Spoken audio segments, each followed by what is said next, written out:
मी Punjab duck हे आहेत आमचे बीड जिल्ह्यातले सगळे मित्र आहेत आणि मी जात आहे पंढरपूरला आणि धारूच्या घाटामध्ये हे तळ आहे आरणवाडीचं.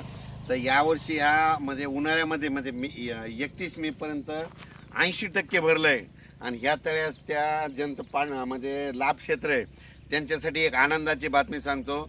आता 12 ते 20चा जे पाऊस येणार आहे म्हणजे 12 जून ते 20 जून याच्यामध्ये 100% भरून जाणार आहे आणि याच्यावर लोंढावून पाणी जाणार आहे म्हणून हा अंदाज लक्षात येतो.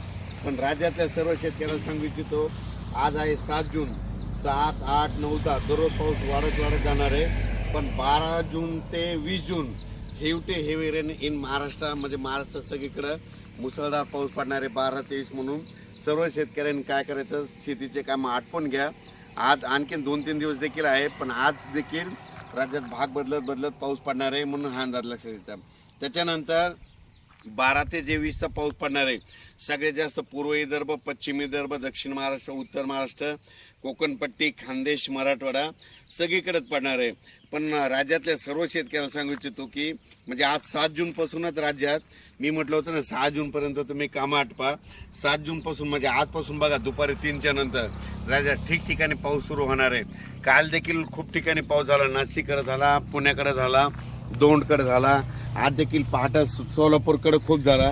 असाच पाऊस काय होणार, दररोज वाढत जाणार आहे. पण 12 ते 20चा मात्र राज्यात मुसळधार पाऊस पडणार आहे म्हणून हा अंदाज लक्षात घ्यायचा.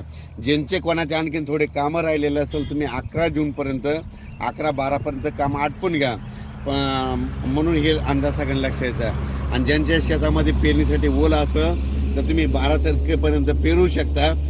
सोयाबीन जर पेरली तर तुम्हाला सांगतो, सोयाबीन पेरल्याच्या नंतर 1 दिवस सोयाबीनला शांत झोप पाहिजे. म्हणजे पेरल्याच्या नंतर त्या दिवशी शांत झोप म्हणजे कशी की त्या दिवशी पाऊस यायला नाही पाहिजे.